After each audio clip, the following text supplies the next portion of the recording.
네, 안녕하세요. 유현태입니다. 네, 오늘도 리뷰를 하려고 왔습니다. 오늘 리뷰해드릴 경기는 수원 삼성 대 전북 현대의 경기입니다. 전북이 4대 0으로 좀 크게 이겼습니다. 내용상으로 한 60분까지 내용상으로 봤을 때는 제가 보기에 수원이 이렇게 크게 질 경기는 아니었다는 생각이 드는데, 어찌됐든 전북이 분명 강점을 보여줬고, 수원으로서는 조금 그 흐름을 잡았을 때 못 잡은 게 문제가 된 것 같은데, 그 얘기를 조금 드리려고 하고요. 그 다음에는 이제 전북이, 제가 보기에는 이게 이번 경기 한정인지 아니면 다른 경기에도 이렇게 지금 전술을 조금 바꿔볼 생각인지는 모르겠는데, 조금 제가 보기에는 전북이 조금 이전하고 다른 느낌의 어떤 그걸 경기를 하더라고요. 그래가지고 그 얘기를 조금 드리려고 합니다. 그래서 그 얘기를 깔끔하게 하고 가면 되지 않을까 싶은데, 네, 제가 지금 뭐 색깔 바꿔놓고 안 바꿔놔가지고, 네, 일단 이거는 뭐 바둑알은 뭐 차차 한번 참고해 보시죠. 자, 일단 오늘 이번 경기는 전반전에 이제 쿠니모토가 조금 이른 시점에 골을 뽑았습니다. 뭐 사실상 이제 그 세트피스에서 떨어지는 거를 개인 능력으로 마무리한 거였는데, 저는 그때까지는 크게 문제가 없었다고 봐요. 경기 양상이. 어찌됐든 수원이라는 팀은 객관적인 전력상 선수 구성이나 어떤 이런 몸값들을 비교해 봤을 때 전북한테 사실 이기기는 힘들죠. 그게 이제 오늘 보니까 이제 인터뷰 때도 그게 묻어 나온 것 같아요. 감독님들이 인터뷰 때도. 근데 그런 상황이라 그러면 수원은 한 골 차이라 그러면 유지하면서 쫓아가는 것도 분명히 이제 그게 의미가 있는 거고, 전술적으로 이게 틀린 답은 아니라는 거죠. 왜냐면 우리 실점했으니까 빨리 뛰어나가서 얘네를 잡아야 돼라고 했을 때는 분명히 역습 기회를 줄 수가 있고, 그럴 때는 이제 실점으로 연결된 추가 실점으로 연결될 가능성이 있으니까 조금 더 침착하게 운영하는 형태는 틀리지 않았다고 봅니다. 근데 그게 전체적으로 괜찮았어요. 그리고 실제로도 제가 봤을 때는 나쁘지 않았고, 전북으로서도 또 이제 서둘 이유는 없었죠. 서두를 이유는 없었기 때문에 적당히 이제 1대 0에서 적당히 힘싸움하면서 서로 주도권 잡으면 안정적으로 운영하고, 상대가 주도권을 잡으면 안정적으로 운영하고, 우리가 잡았을 때는 또 약간 이렇게 무리한 공격보다는 상대 빈틈을 만드는 형태로 시간을 조금 보내면서 경기를 운영을 했습니다. 근데 이제 이게 결국에 바뀐 시점이 있는데, 흐름이 한번 바뀌었던 게 그 1대 0 상황에서 수원이 몰아치는 흐름이 이제 한 50분 경부터 한 10분 정도, 10분 좀 안 됐나요? 하여튼 그 정도가 이제 수원한테 흐름이 한번 왔었습니다.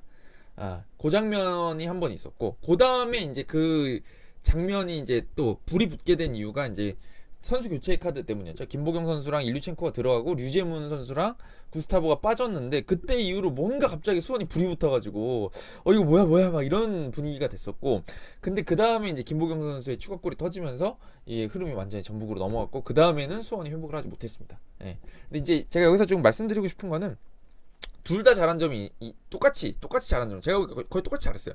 똑같이 잘한 점들이 있었는데, 그거를 좀 설명드리면서 이게 지금 제가 봤을 때 두 팀 모두한테 굉장히 필요한 장면들이었거든요. 근데 그 장면을 일단 말씀드릴게요. 자, 이게 어떤 장면이었냐면, 그 정상민 선수가 골대 맞춘 장면이 있었죠. 먼저 온 장면부터 말씀드리면, 그 장면이 진짜 잘 만든 장면이거든요. 말도 안 되게 잘 만든 장면인데, 그게 수원한테 왜 필요하냐면, 그게 어떻게 들어갔냐면, 이제 제가 모든 선수를 이렇게 갖다 놓은 건 아닙니다. 이제 관련된 선수들만 이렇게 배치를 해놨는데, 그 장면이 이제 여기 있던 중원에 있던 강현묵 선수가 여기 있다 내려오는, 이거 바꿔볼까요? 이렇게 위치를. 자, 이렇게 있다가 내려오는 김건희 선수한테 패스를 딱 찔러주고, 이제 본인이 2대1을 받겠다는 식으로 이렇게 움직이거든요. 그죠? 근데 공이 여기다 이렇게 투입되니까 자연스럽게 이제 여기 있는 김민혁 선수 따라 붙어야죠. 여기 내줄 순 없잖아. 여기를 돌아서게 두면 안 되니까 여기를 바싹 붙습니다. 자, 이렇게 되고, 여기 있는 센터백은 뭐였냐? 여기 제 기억에는 여기 김민우 선수가 여기 이쪽에 배치가 돼 있었어요. 공격형 미드필더인. 그러다 보니까 정상민 선수가 후방에 물러나 있던 정상민이 완전 프리가 되는 겁니다. 이게 어떻게 됐냐면, 여러분들도 이거 축구라고 생각해 보시면 공이 딱 들어가잖아요. 근데 김건희가 이 위치에서 공을 딱 잡는 것처럼 보이면 모든 사람의 시선은 다 김건희를 보게 돼 있어요. 건희가 뭘 할까 저기서 잡아서 라고 생각하는데, 이때 이걸 한 칼에 깨트릴 수 있는 게 뭐냐면, 김건희 선수가 원터치를 내주는 겁니다. 그러니까 잡고 뭘 할까를 생각하고 있는데, 잡지 않아 버리면 이 모든 수비수들의 머리가 벙해지는 거예요. 근데 그러려 그러면 이제 전제 조건이, 자, 여기서 이렇게 리턴을 정상빈한테 그냥 정상빈 쪽으로 단순하게 내줬으면은 그렇게 위협적인 찬스가 안 왔을 텐데, 여기 있는 선수가 이걸 알아챈 겁니다. 여기 볼이 어쩜 들어가는구나. 그러면 이제 공이 한 이쯤 왔을 때 정상빈이 달리기 시작하는 거예요. 일루. 그러면 공이 이쯤 왔을 때 출발을 하면, 달리기 시작하면 김건희 선수 발에 올 때는 어떻게 돼 있을까요? 그때쯤 되면 김건희 발에 올 때쯤이면 이쯤 와 있을 겁니다. 달리기 시작해서 이렇게 왔으니까. 그죠? 그러면 여기 있는 모든 수비수들은 다 김건희 잡을 거를 생각하고 기다리고 있는 상황이니까 발이 멈춰 있죠. 근데 가속하는 사람이 누구 있다? 정상빈은 이미 가속했습니다. 그러니까 이 둘은 반응을 못해요. 이미 여기는 다 서 있는데 얘만 혼자 뛴단 말이에요. 그러니까 이게 이렇게 원터치가 나가버리면 이 선수가 마치 바보가 된 거죠. 김민혁이 수비를 잘했음에도 불구하고 잘한 거예요. 따라붙을 수밖에 없어요. 그건 수비는 그렇게 할 수밖에 없거든요. 수동적으로 움직여야 되니까. 그러니까 그게 교과서적으로 움직였는데 마치 바보가 된 것처럼 김건희를 왜 따라 나온 거야? 라고 느낄 만큼 여기가 텅 비어버리는 거예요. 근데 이 상황에서 이제 정상빈이 기가 막히게 치고 들어갔는데 슈팅이 골대를 때렸습니다. 요게 아마 들어갔으면 흐름이 이제 수원 쪽으로 넘어가거나 아니면 다시 팽팽한 흐름이 되면서 어떤 경기가 좀 달라질 수 있었을 것 같은데 요게 안 들어간 게 조금 컸다. 근데 이거를 뭐 정상민 선수가 못했다 이렇게 말을 하고 싶진 않고 좀 운이 없었죠. 운이 없었던 거고 전북이 좀 운이 따랐던 거고. 네, 그 장면이 하나 있었고 이제 여기 이어서 이제 김건희 선수 나왔던 그 헤딩 장면 그거까지 안 들어가면서 수원이 이제 흐름을 찾아올 기회를 놓쳤다라는 말씀을 좀 드리고 싶어요. 근데 이게 아무래도 전력이 이제 수원이 전력이 떨어진다 이렇게 말씀드리는 것도 좀 그렇긴 한데 어찌됐든 전북에 비해서는 이제 투자가 줄어든 상황이니까 이런 어떤 그 본인들보다 체급이 좀 큰 상대를 만났을 때는 결국에는 기회가 이제 결정적인 기회가 왔을 때 마무리를 좀 해야 이제 뭐가 되는 거거든요, 사실. 그러니까 이 수원이 이제 그 이번 시즌 초반에 막 전북도 이기고 울산도 이기고 막 포항도 이기고 할 때 보면 뭐 기회가 올 때마다 들어가니까 그런 걸 바탕으로 해서 승리를 했었는데 이번 경기에서 좀 그게 안 됐다. 라는 얘기를 좀 드리고 싶고, 이건 뭐 어떻게 뭐 누가 명시적으로 잘못했다 이렇게 말씀드리긴 참 어려운 문제인 것 같아요. 어찌됐든 그렇게 하면서 수원이 굉장히 멋지게 만든 장면을 놓치면서 이렇게 흐름을 못 잡았다 이렇게 좀 정리를 드리면 될 것 같고, 이 장면은 이제 수원 처지에서 제가 중요하다고 강조하는 이유는 뭐냐면 사실은 이게 글쎄요 지금 이제 파이널 A에 들어온 상황이니까 그렇게 중요하진 않을 수 있는데 수원이 결국에는 이번 시즌도 마찬가지고 지금 뭐 박건하 감독님이 가는 거는 뭐 제가 보기엔 자명해 보이거든요. 사실은 뭐 이번 시즌에도 상위 스플릿에서 딱 들었으면 뭐 그 기본은 했다.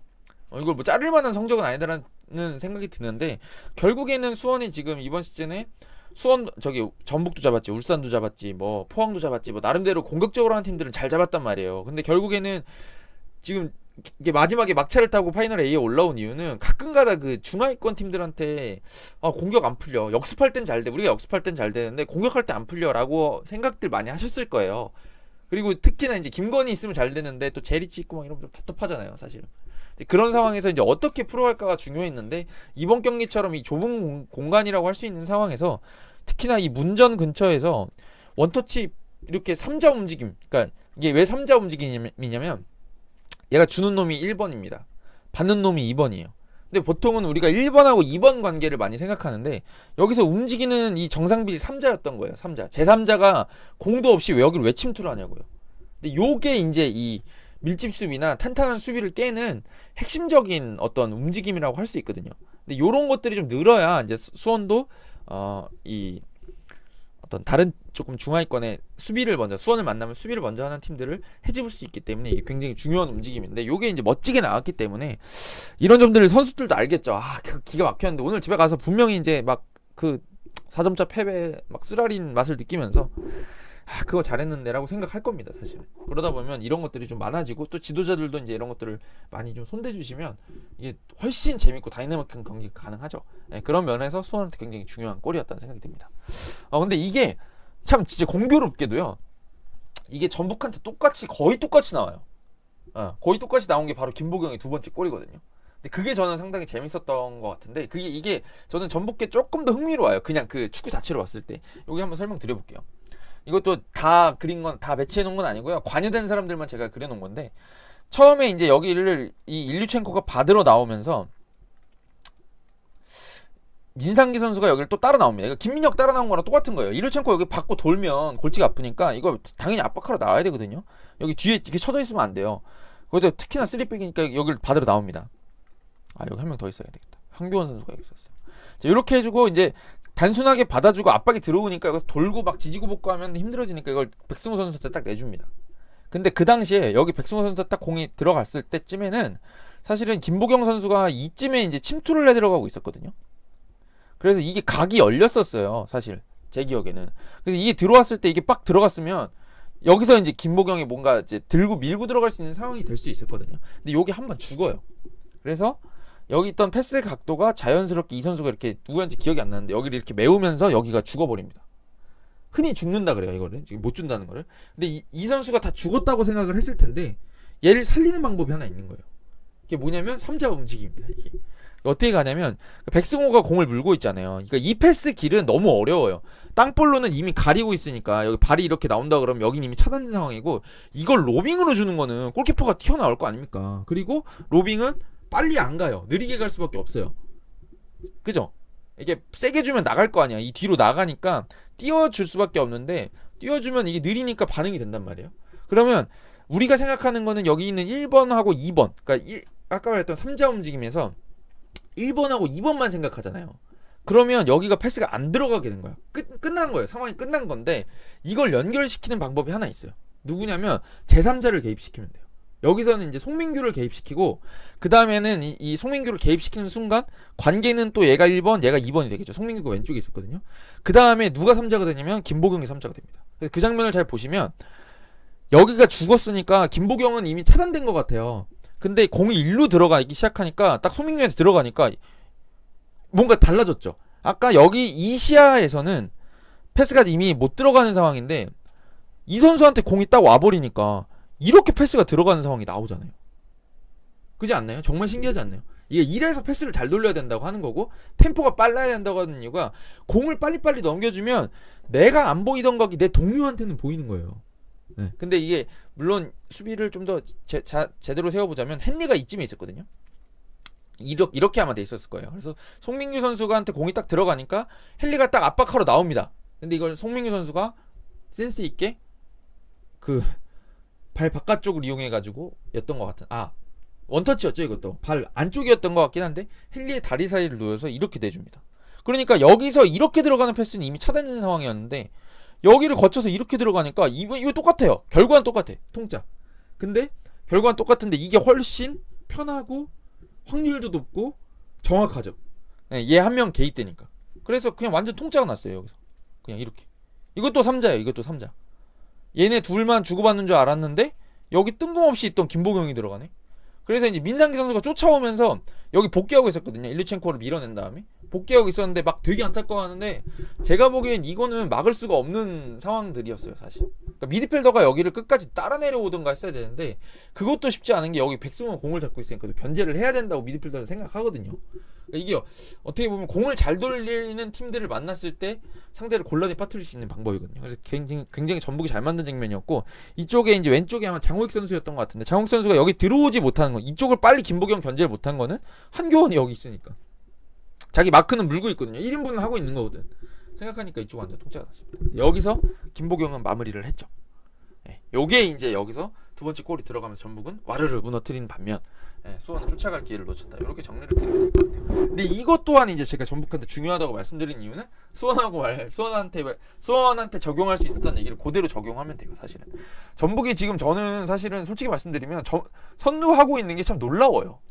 그러니까 이게 뭐 잘하고 있으니까 제가 이렇게 막 뭔가 좀 못한다, 이렇게 안 좋다 이렇게 말씀드리는 것도 참 어려운 문제라고 생각은 하는데, 저는 개인적으로 전북은 진짜 뭔가 팀의 힘으로 여기까지 왔다는 생각보다는 정말 개개인들이 위기마다 뭔가를 보여준다라는 생각을 많이 느꼈고, 참 중반까지 어려운 시기들이 있었잖아요. 그게 아직까지 명확하게 해결됐다고 생각은 안 하거든요. 그래서 이제 전북의 특징이 뭐냐면 울산하고 붙을 때 뭔가 비등비등하게 하는데 중하위권을 딱 만났을 때 뭔가 확실하게 제압하는 느낌이 좀 없다는 느낌을 좀 받거든요. 그러니까 뭔가 항상 뭔가 답답한 느낌, 그런 느낌이 드는데, 그런 이유가 이제 이런 거죠. 사실 이렇게 좁게 수원처럼 3백 서고 단단하게 수비 세우는 팀들 상대로 이 한두 개가 이렇게 유기적인 게 한두 개가 들어가서 상대를 딱 숨통을 끊어놔야 오늘 넣은 것처럼 두 골 정도 리드 잡은 다음에 역습하고 하면서 막 골 추가하면서 막 그 전북 팬들이 좋아하는 그런 것들을 막 만들어낼 수가 있는 건데, 이 한 골이 안 들어가거나 아니면 한 골 들어갔을 때 아까 말씀드린 것처럼 수원은 기다린단 말이에요. 1대 0이면 우리가 언제든지 한 골 넣고 쫓아갈 수 있어 라는 생각으로 기다린단 말이에요. 시간을 두기를. 근데 전북이 이제 막 주도권은 잡고 있는데 공격이 뭔가 안 풀리고 그러다 보니까 조금 막 근데 무리하게 주도권을 잡고 있으니까 공격하려고 그러다 공 뺏겨가지고 막 역습 주고 아니면 세트피스에서 어영부영 한 골 주고 하다 보면 경기가 이제 말리는 거죠. 결과적으로 이겨도 굉장히 힘겹게 이긴 느낌이 드는 이유가 그런 거거든요. 그러니까 한 한두 골을 그냥 딱 넣어버리고 두 골 정도 리드 잡으면은 전북 서두를 이유가 없죠. 오늘도 딱 두 번째 골 들어가니까 너무 편하다 속이 막. 그러고 있다가 이제 상대가 기어 나오면 역습을 때려가지고 한 골씩 넣어야 되는데 이게 안 됐던 게 문제인데 이렇게 깔끔하게 멋진 공격 전개를 보여줄 수 있다. 라고 한다 그러면 전북이 이번 나머지 5경기, 4경기죠. 4경기라도 조금 더 쉽게 풀어갈 수 있을 것이다. 라는 점에서 굉장히 의미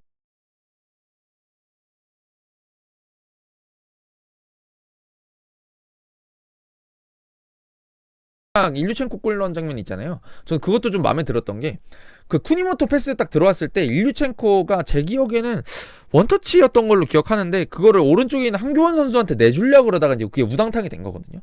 근데 그게 왜 반응이 안 되냐면 그러니까 그것도 좀 가까워서 그러기도 한데 일류첸코가 템포가 빠르니까 수비수들이 예측이 안 되니까 그게 튄 거라고 생각해요 저는. 그러니까 뻔히 여기서 나 너희한테 이 후방에서 막 무슨 선수들이 기다리고 있다가 자, 나 여기 너한테 막 스루 패스 줄 거야. 준비하고 막 이런 식으로 템포가 떨어진 상태로 주면 여기 있는 선수들이 바보가 아닌 이상 여기를 이렇게 다 좁히고 기다리고 있거든요.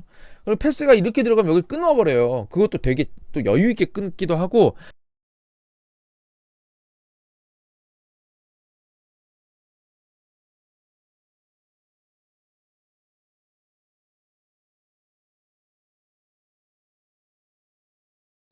일루첸코가 네 번째 그 우당탕 만들 때 보면 굉장히 템포가 빠르거든요. 그런 것들이 많아져야 전북이 앞으로 좀 더 쉽게 공격을 할 수 있을 것이다. 이런 얘기는 좀 드리고 싶은데 오늘은 잘했다. 이렇게 좀 칭찬을 하고 싶습니다. 자 여기까지가 이제 전체적인 경기 리뷰랑 제가 좀 말씀드리고 싶었던 3자 움직임이고요. 그 다음에 이제 좀 팀 전체적으로 얘기는 좀 전북에 대해서만 할게요. 수원은 항상 플랜 A가 비슷하니까 제가 이제 오늘 경기를 보면서 사실은 경기를 아주 깔끔하게 다 본 건 아니거든요.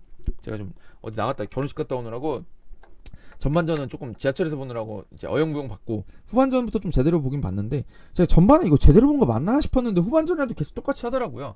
근데 그 얘기를 좀 드리고 싶은데 저는 이게 지금 수원을 상대로 특히 잘못했다고 생각하는 이유 먼저 얘기를 좀 드려야 되겠구나. 그러니까 어떤 거였냐면 원래 이제 우리가 알고 있던 전북의 포메이션이라고 하는 게 4-2-3-1에 보통 가깝습니다. 아니면 4-1-4-1이었죠. 그죠? 그래서 이제 여기 뭐 류재문 뭐 백승호가 이제 뭐 오늘 같이 나왔다 그러면 제가 이제 예상했던 그림은 백승호, 류재문 이렇게 서고 이제 쿠니모토가 이렇게 서는 어떤 이런 느낌을 이제 우리가 많이 떠올리잖아요. 그러니까 여기 사실 쿠니모토가 여기 그리고 잘 안 나와요. 여기 나오면 이제 보통 이승기 선수가 나오거나 아니면 이제 보통 김보경 선수가 제일 많이 나왔죠. 여기 1회 4-2-3-1에서 여기 가운데 요 위치에 이런 식으로 많이 나왔는데 오늘은 이제 쿠니모토가 중앙 미드필더로 출전을 했어요. 그죠? 그래서 저는 이거 어떻게 쓰려는 거야? 뭐 이렇게 했는데 오늘은 보니까 이걸 이제 전형적으로 말하는 4-3-3에 가까웠습니다. 사실은 이렇게 유재문이 뒤 지키고 쿠니가 이제 왼쪽 메잘라라고 하죠. 이 왼쪽 미드필더 그다음에 이제 이 백승호가 오른쪽 미드필더 이렇게 서고 이 윙포워드들이 이렇게 배치가 되어 있는 형태. 이렇게 이제 서왔는데 이제 이게 사실 많은 지도자들이 얘기하시거든요. 뭐 포메이션 숫자 노름이다 이런 얘기 많이 하시는 분들이 있거든요. 근데 이게 이제 왜 숫자 노름이라고 하냐면 사실 따지고 보면 이렇게 바꾸면 4-1-4-1이거든요. 사실 그렇지 않나요? 그리고 경기 중에는 이제 백승호가 좀 수비적으로 내려가지고 쿠니가 좀 앞에서 막 띄워준다 그러면 4-1-3-1이거든요. 이게 이런 형태로 되기 때문에 이제 숫자 노름이다라고 하는 건데 저는 그럼에도 불구하고 포메이션이 결국에는 우리가 어떤 식으로 경기 운영할 것이냐에 대해서 잘 보여주는 어떤 그런 어떤 뭐랄까요? 하나의 표징이라고 할 수 있는데 이거 김병수 감독님이 말씀해 주신 건데 어찌됐든 이런 얘기를 해주셨었어요 옛날에. 자 요렇게 서는 이유가 저게 이게 의미가 있었던 게 뭐냐면 오늘 경기 한번 잘 돌려보세요. 제가 이제 잘못 본 건가 해가지고 제가 30라운드 전북하고 이제 수원 경기를 봤었는데 그 경기는 보통 4-4-2 형태로 수비를 하더라고요. 수비할 때는 이해하시죠? 여기 윙포워드 이렇게 내려놓고 김보경이 요 옆에 뭐 구스타보나 일류천도 옆에 올라간 형태로 이게 수비를 했었는데 오늘은 이렇게 서더라고요. 이 4-3-3으로. 그러면 이제 문제가 뭐냐면 얘를 누가 제어할 거냐가 좀 문제가 사실은 돼요. 왜냐면 특히나 여기 수원은 이기재나 김태환이나 나름대로 크로스가 나름대로가 아니죠. 꽤 크로스가 좋기 때문에 이쪽에서 막 얼리 크로스 올린단 말이에요. 그래서 얘네를 잘 제어할 필요가 있고, 그다음에 이 수원이 이제 공격 전개를 만들어 갈 때 여기 이기재 선수한테 공이 들어갔을 때 야 기재야 네가 다 해 이렇게 하는 게 아니라 여기를 꼭 흔드는 김민우가 같이 있거든요. 그러니까 여기를 이제 잘 제어하는 게 굉장히 측면 제어하는 게 정말 정말 중요하단 말이에요. 근데 여기를 이렇게 딸려나가 아이고 이게 딸려나가 여기 이렇게 딸려나가 높이까지 딸려나갈 수도 없고, 이렇게 배치가 됐을 때 이렇게 이용 선수가 벌려지면 이쪽을 이제 자꾸 김민우가 여기를 지나다닌단 말이에요. 잘하는 거지. 잘하고 다니는데 그럼 이거 누가 제어할 거냐가 중요한데, 결국에는 이거를 보니까 메잘라라고 하는 이 하프윙들 좌우에 위치한 미드필더들한테 수비를 맡기더라고요. 그래서 경기 중에 잘 보시면 쿠니모토가 왜 이렇게 측면 커버를 많이 나가라는 느낌으로 굉장히 많이 여기를 커버합니다. 그러면 이렇게 되면 이제 효과가 어떻게 되냐면, 여기 이렇게 들어오면 여기 있는 선수가 일로 들어갈 때는 여기는 김진수가 여기를 제어하게 되는 거죠. 사실은 숫자를. 그러니까 여기 안 흔들리잖아요. 얘가 좀 많이 뛰어야 돼요. 이렇게 많이 뛰어야 되긴 하는데 여기만 빨리 나가주면 얘가 올라오는 건 이렇게 자연스럽게 당겨놓으면 돼요. 그러면 이 오른쪽에 비지 않냐, 그러니까 왼쪽에 비지 않냐, 이쪽에 비지 않냐라고 할 수 있는데, 이쪽은 비는 거는 크게 걱정 안 되는 게, 이쪽을 쿠니모토가 당겼다고 하는 의미는 볼이 이쪽에서 돌고 있다는 얘기죠. 그러니까 이쪽으로 단박에 갈 수는 없거든요. 단박에 갈 수가 없으니까 날아가는 동안, 공이 롱패스든 뭐든 전환이 되는 동안 그때는 다시 이렇게 바꾸는 거죠. 이렇게 사실은 이렇게 바꾸면 돼요.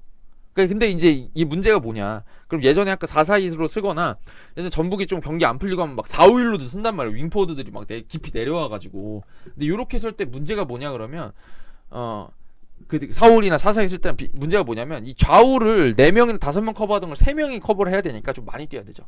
근데 물론 이렇게 하고 나면 이제 송민규 선수도 좀 내려와서 도와주고 이렇게 도와주긴 합니다. 하지만 기본적으로는 얘네 3명이 수비를 하는 거다. 그래서 오늘은 굉장히 이 측면 커버를 미드필더들이 많이 해주는 형태를 해왔습니다. 자, 그럼 이제 여기서 노리는 효과가 뭐냐? 여기 있는 윙포워드들이 수비를 안 해도 돼요. 덜 해도 돼요. 그러니까 안 내려와도 돼요. 그러니까 역습이, 우리가 여지까지 그 전북이 역습이 제가 좀 안 됐다고 생각했던 이유는 선수가 없어요. 그러니까 항상 솔로로 나가야 돼. 여기를 구스타보가 혼자 외로워요. 너무. 아니면 문선민 혼자 막 빠른 발로 가고 여기 뒤를 이제 여기서 막 추격해 들어가는, 얘가 공 가지고 있는 애가 제일 먼저 가고 얘네가 뒤로 오다 보니까 이게 뭐가 안 돼요. 역습이. 그러니까 역습이 언제가 제일 좋은 거냐면, 어떤 형태가 제일 좋냐면, 볼이 이제 여기쯤에 들어왔을 때, 얘한테 딱 들어왔을 때 얘가 앞에서 딱 띄워줘야 공간에 빵 차줄 거 아닙니까? 그러면 이제 얘가 여기서 주고 바로 들어가면 이런 형태가 돼야 되는데, 여지까지는 이 전북이 이 윙포드들이 수비를 좀 신경 많이 쓰다 보면 이렇게 내려와 버리니까 여기서 끊었어요. 근데 앞에 주례가 얘밖에 없어. 근데 얘밖에 없으니까 숫자가 부족하니까 뺏겨요. 혹은 안 뺏기고 어영부영 지켜내더라도 얘가 잘했어요. 잘 지켜냈어요. 그래도 여기 기어 올라오는 게 이게 늦는 거예요. 출발점이 너무 뒤에 있으니까. 근데 오늘 같은 경우는 송민규가 요 앞에 쪽에서 좀 그래도 이렇게 기다려주고 있으니까 여기 들어가면 공 들어간다 출발하면 이제 이때는 여기 들어갈 수 있게 되는 상황이 되는 거죠. 예를 들면 많은 숫자를 둘 수 있어서 수원을 좀 더 괴롭힐 수 있었다. 공격적으로 조금 더 힘을 쓸 수 있다는 얘기를 좀 드리고 싶어요. 근데 이제 이거를 좀 대표적으로 볼 수 있는 장면이, 이제 제가 중계권 사면 좋은데 중계권이 없으니까 그 말씀드릴 수 있는 장면이 그 세 번째 페널티킥으로 연결된 장면을 잘 보시면, 김보경 선수가 공을 딱 끊었을 때 송민규 선수가 굉장히 앞에 있습니다. 맞나? 제 기억이 맞나 모르겠어요.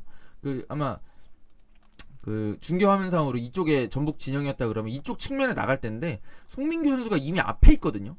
요 앞에 있다 보니까 김보경하고 주고받으면서 나갈 수가 있게 되는 게, 여기 송민규가 공을 끌고 밀고 나가주니까 김보경도 여기서 직접 전진할 필요가 없이 공이 없이 달려가니까 더 신나게 달려갈 수 있죠. 공 없이 뛰면 더 편하잖아요. 이런 형태를 이용할 수가 있고, 그때 보시면 아마 구스타보 역습 때 구스타보도 있고 그 옆에는 한교원 선수도 있었을 겁니다. 그러다 보니까 수원 수비도 분산이 되죠. 반대로 길게 넘어오면 안 되니까 이 한 명한테, 공 잡은 선수한테 한 명한테 강하게 압박 들어가는 게 아니라 아무래도 좌우로 벌려서 막을 수밖에 없고, 그러다 보면 수비가 헐거워지는 거죠, 사실은. 그러니까 이게 막 이런 말 있잖아요. 윙포워드들이 공격을 잘하면 풀백이 못 올라온다고. 풀백이 공격 가담을 못 한다고. 네. 그게 다 상대성의 문제잖아요, 사실은. 그런데 또 반대로 말해서 풀백들이 공격력이 좋으면 윙포워드들이 못 올라가는 경우들이 있거든요. 결국에 이제 그런 것들이 이제 기본적인 어떤 실력, 체급이라 그러죠. 네, 요즘에 그런 거의 문제기도 하고 또 어떤 기세 싸움의 문제기도 하고 활동량의 문제기도 한 겁니다. 여기서 보면. 그러니까 여기를 이렇게 안 내려올 수 있는 이유는 역쪽에 있는 미드필더들이 여기를 많이 띄워줬기 때문에. 라고 설명하니까 깔끔하죠. 그래서 이것도 그 김보경 선수 들어왔을 때 조금 흔들리는 감이 있었잖아요. 그게 왜 그랬냐면 김보경 선수 측면 커버를 많이 나가줬거든요. 근데 이게 아무래도 백승호, 류재문이 있을 때보다는 백승호 이제 김보경이 되고 여기 뒤를 이제 류재문 선수가 아니라 백승호 선수가 들어가고 뭐 김보경 선수 좀 공격적이고 이렇게 하다 보니까 조금 미스가 생겼던 것 같고 이게 지금 제가 보기에는 뭐 최근에 도입한 것 같은데 그러다 보니까 좀 미스가 생기면서 좀 흐름을 뺏겼던 것 같고 근데 결국에는 이제 이게 힘을 발휘하면서 추가골을 넣은 게 아닌가 네, 이렇게 평가를 드리면 될 것 같습니다. 근데 저 개인적으로는 이제 이게 수원이 3백을 서가지고 뒤가 3명이 있으니까 앞에 3명이 이렇게 있어도 괜찮다 이렇게 생각했을 수도 있고 근데 또 따지고 보면 포백이더라도 이렇게 포백을 서버리면 이 3명이 앞에 있으면 얘네가 마음대로 못 나갈 것 같거든요. 제가 보기 풀백들이 이렇게 전진해서 나가면 여기만 커버만 어떻게 되면 여기는 진짜 위험하잖아요. 그러다 보면 이 풀백들을 잡아놓는 효과가 또 올 수도 있거든요. 뭐 순간적으로 올라가긴 하겠지만 그런 걸 생각해 보면 전북이 이제 이 윙포워드들을 깊이 수비에 가담시키지 않고 좀 미드필더들을 좀 야 니네가 좀 뛰어라 하는 일 많지만 어쩔 수 없어 팀을 위해 그렇게 하자라고 해놓고 좀 윙포워드들은 역습 쪽에 역습을 할 수 있도록 앞에서 조금 두는 것도 나쁘진 않은 것 같아요. 네. 그리고 여기서 또 보면 오늘 경기 잘 보면 여기 앞에 선다고 또 노는 것도 사실 아니거든요.